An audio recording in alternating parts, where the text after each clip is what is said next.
Tapi A ada juga yang Arnab oh. Okey, kita dah beli daripada 3 kedai. Total ada dalam berapa? Lebih kurang 300 bungkus. So kita buka kabut sale, kita berniaga kat depan. Jom. Tabur atas ni. Tabur atas ni. Nampak tinggi sikit.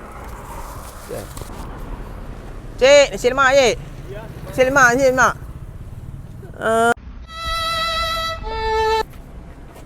Kita dah duduk sini dekat 15 ke 20 minit tapi tak ada orang lagi beli. A few moments later. Ada ayam kicap, ada ayam merah, ada. Dia campur-campur bang. Ni bilik telur Ni bilik telur. Bawa mau. Bawa. Tak kira. Ambil lah bang. Nanti kita kira satu harga je. Okey. Sengit bang. Sengit. Lah, betul eh? Terima kasih. Okey, baik. Okey, abang bawa. Baik, okey.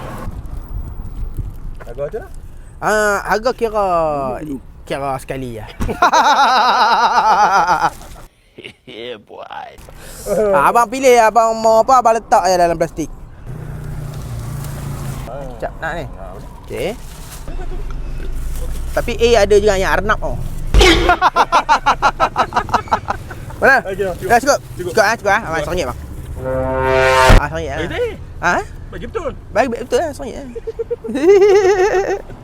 Okey, terima kasih Baik, okey.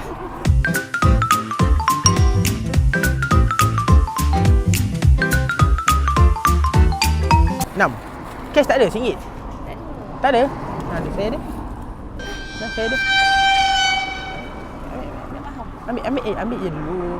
Ini saya bagi subsidi. Okey, bagi balik. Okey dah. Okey, settle. Dah berapa? Tak apa. Tak. RM1 RM1 saya pun tak bagi lah. Tak apa, saya dah bagi. Akak dah bagi kat saya subsidi yang saya bagikan. Tak apa kak? Boleh tak? Ya Allah. Ya. Ni kira apa? Baik, terima kasih. Saya jual. Okay bang, semua berapa muka ni? RM1. Ha? RM1. Tak betul? RM1. Saya tak nak RM10. Cari RM1. Okey, terima kasih. Baik, saya jual. Plastik ada, cukup. Boleh cukup. Okey, alhamdulillah. Okey bang, RM1. Ha? RM1. Saya pergi lebih pula RM2. Jangan, RM1. Tambah.